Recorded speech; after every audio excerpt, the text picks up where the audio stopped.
संदीप भाई कहाँ गए? संदीप भाई, साथियों को बोलना है तो शुरुआत हम करेंगे। WPC का जो संरचनात्मक जो एक डिस्कशन है उसको लेकर के हिंदी और इंग्लिश में रविंद्र भाई, मधुकांत जी जो भी हमारे पुराने साथी, अरविंद भाई, पहले अभी कुछ और साथी आए हैं, ध्रुवा ज्योति जी असम से आए हैं, उनका स्वागत है, बहुत बहुत स्वागत है ध्रुवा भाई, असम से आए हैं।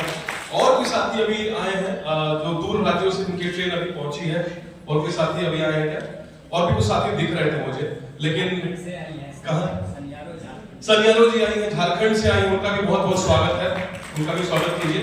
तो सो साथी अभी मतलब कुछ साथी अभी वाराणसी जी से हम लोग कल रात में बात कर रहे थे, चाइना बॉर्डर पे थे, वहां से आए हैं, तो उनका भी बहुत बहुत स्वागत है। तो साथी पूरे देश भर से आए हैं और ये समय बहुत महत्वपूर्ण है, तो इस महत्वपूर्ण समय का भी बहुत सदुपयोग करना है आपको, माफी चाहते हैं। तो ये अगला 1-1.5 घंटे का जो सत्र है बहुत महत्वपूर्ण हमारे लिए है, लेकिन मैं बहुत क्विकली जो WPC ऑर्गेनाइजेशन का जो स्ट्रक्चर है उस पर थोड़ा सा मैं बात रखना चाहता था कि हम क्या हमने प्रपोज किया है। जो भी साथी यहाँ आए हैं उम्मीद है कि उन्होंने पढ़ा होगा, पढ़ के वो आए होंगे। तो WPC जो है, अगर मैं थोड़ा पढ़ के अगर बोल रविंद्र भाई थोड़ा मैं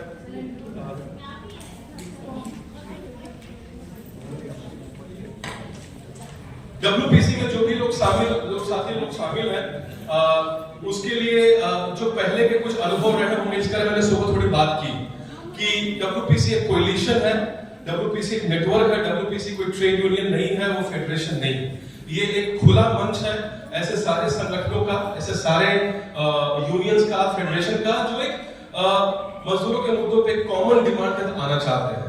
WPC ये कभी नहीं कहना चाहिए कि वो उस संगठनों का या अपने मेंबर्स को रिप्रेजेंट करता है, वो कभी नहीं कहना चाहिए। तो जो छोटी मोटी जो गलतियां हुई जो हमने प्रोसेस में सीखा है उस चीज को लेकर के, तो ये पहला डिमांड यही है कि WPC जो है एक लूज नेटवर्क है ऑर्गेनाइजेशंस का, फेडरेशन का, और मोस्टली जो फोकस है informal, low paid, contract, migrant and unprotected workers का, और हम सब लोग मिलकर के खुले तरीके से राज्यों के स्तर पे, सेक्टर के स्तर पे सब लोग सभा में मौजूद हैं, सब उसके पार्ट हैं, और हम लोग जो है एक इनफॉर्मल नेटवर्क के रूप में काम करेंगे। तो ये मेरा पहला प्रस्ताव है, सुझाव है स्ट्रक्चर को लेकर के। दूसरा ये है कि WPC का जो मुख्य जो हाउस है, जो मुख्य जो डिसीजन लेने वाली जो ऑर्गेनाइजेशन है, उसका नाम नेशनल काउंसिल होगा, और उसमें स्टेट चैप्टर्स, सेक्टरल यूनियंस और ऐसे कोई भी संगठन जो मजदूरों के बीच काम करते हैं उसके रिप्रेजेंटेटिव होंगे, इंडिविजुअल नहीं होंगे। ये मेरा दूसरा प्रस्ताव है नेशनल काउंसिल का। और नेशनल काउंसिल के जो कुछ काम है वो 3-4 काम है, उसके बारे में कहना चाहता हूँ। आप लोगों ने देखा भी होगा, हिंदी और इंग्लिश में लिखा है हमने।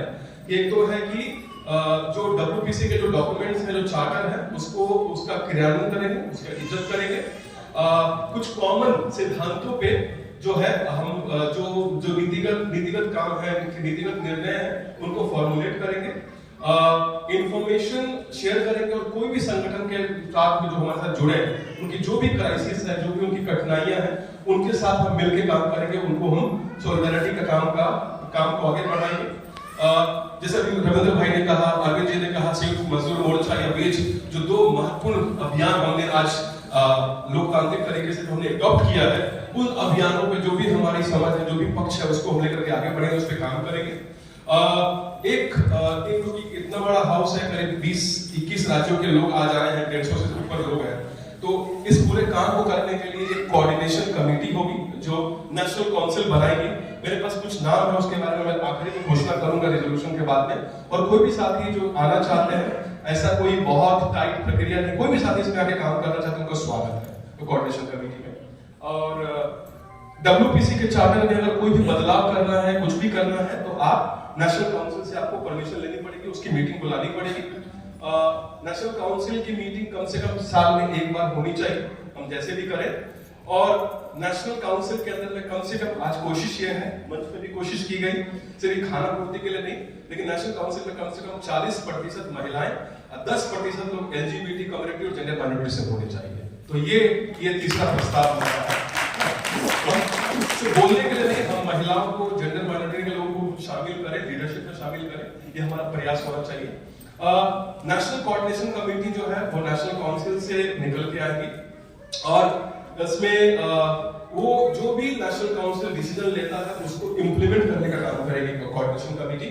दूसरा है कि नेशनल काउंसिल के निर्देश के हिसाब से उनके गाइडेंस में, डायरेक्शन में वो थीमेटिक कोई भी कमेटी, जैसे भी हम अगर हम इलेक्शन पे काम करेंगे या देश पे काम कैसे कोई भी कमेटी को वो कॉन्स्टिट्यूट कर सकते हैं, बना सकते हैं, कर सकते हैं। तीसरा है कि इसको कोऑर्डिनेट करना, मैनेज करना और इसको राज्यों में कैसे डब्ल्यूपीसी और सेक्टर्स में एक्सपैंड करेगा उसका काम करेगी कोऑर्डिनेशन कमेटी। चौथा है कि जो भी नेशनल काउंसिल में जो भी मेंबर्स हैं उनको कैसे मेंबर्स होंगे, क्या होंगे, उसका सारा वो काम स्ट्रक्चर को संभालेंगे। और नेशनल काउंसिल के सामने में कम से कम जो भी काम होता है उसके फॉर्मल तरीके से उनको जानकारी देते रहेंगे। तो ये नेशनल काउंसिल की जिम्मेदारी है। और एक ये भी है कि नेशनल कोऑर्डिनेशन कमेटी की जिम्मेदारी है। और नेशनल कोऑर्डिनेशन कमेटी कम से कम महीने में एक बार वर्चुअली मिले, ऑनलाइन मिले या फिजिकली मिले, उनको मिलना है और उसकी सारी जानकारी नेशनल काउंसिल को देनी है। तो ये मेरा चौथा प्रस्ताव है। और आखिरी प्रस्ताव ये है कि स्टेट चैप्टर जो है, स्टेट चैप्टर में कोई भी ऑर्गेनाइजेशंस, कोई भी लोग जो है वो डब्ल्यूपीसी के साथ हो सकते हैं। एक सुझाव अच्छा है कि अगर राज्यों पे ऑलरेडी कोई चैप्टर बने हैं या कोई संरचना बनी है तो डब्ल्यूपीसी स्टेट चैप्टर बनाने की कोशिश नहीं भी करनी चाहिए। जो ऑलरेडी स्टेट में कुछ संगठन है वो काम कर रहे हैं, ठीक से काम कर रहे हैं, तो ये कोई कंपलसरी नहीं है। तो जो ऑलरेडी नेटवर्क है, जैसे उत्तर प्रदेश में संगठित कामगार अधिकार मंच है या दिल्ली में कुछ है, महाराष्ट्र में कुछ है, तो ऑलरेडी कोई मंच है तो वो स्टेट चैप्टर का पार्ट हो सकते हैं। लेकिन हम कोई नया स्टेट चैप्टर नहीं बनाएंगे। एक तो ये है। और थीमेटिक एंड सेक्टरल ग्रुप्स है तो टेक्निकली कोई लीडर नहीं है, सिर्फ दो ही स्ट्रक्चर हमने रखा है अपने पुराने अनुभवों को देखते हुए। एक नेशनल काउंसिल और नेशनल काउंसिल के निर्णय को क्रियान्वयन करने के लिए एक नेशनल कोऑर्डिनेशन कमेटी। तो अगर ये प्रस्ताव अगर आपको सबको स्वीकार है तो आप हाथ उठा सकते हैं। मैं लोकतांत्रिक तरीके से आपकी बातें सबको स्वीकार, ठीक, बहुत बहुत धन्यवाद, बहुत बहुत धन्यवाद। तो ये कोशिश ये है कि कोऑर्डिनेशन कमेटी में एक छोटा सा हमने ये बनाया कि स्टेट में जो लोग काम करने वाले हैं और जो सेक्टर के ऊपर काम करने वाले हैं उस सेक्टर के साथ लोग जो है उस कोऑर्डिनेशन कमेटी में आ सकते हैं। वो बदल लोग भी हो सकते हैं, 20 भी हो सकते हैं, 25 भी हो सकते हैं, लेकिन एक मैक्सिमम मुझे लगता है कि 25 का हमने थ्रेशोल्ड करना चाहिए। मेरा प्रस्ताव है ये, क्योंकि 25,000 लोगों को फिर कोऑर्डिनेट करना बहुत मुश्किल होगा। तो उसमें से कोई भी डब्ल्यूपीसी को रिप्रेजेंट नहीं करना चाहिए। ये कोऑर्डिनेशन कमेटी जो कहेगी उसके हिसाब से वो एनसी के डिसीजन को हम लागू कर सकते हैं। तो बस मेरी तरफ से भी इतना ही है। इसमें अगर किसी को कुछ जोड़ना है, कुछ बोलना है तो आप बोल सकते हैं इस पूरे स्ट्रक्चर को लेकर।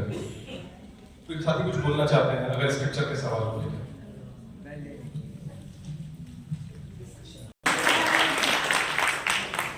ओके, तो मुझे लगता है कि अभी सबसे महत्वपूर्ण सत्र अभी जो शुरू होने वाला है, अभी राज्यों से जो लोग आए हैं, जितने भी लोग आए हैं राज्यों से, उनको सुनना बहुत जरूरी है। क्योंकि सुबह से इलेक्शन कैंपेन पे बात हुई है, वेज कैंपेन पे बात हुई है, चुनाव कैंपेन पे बात हुई है।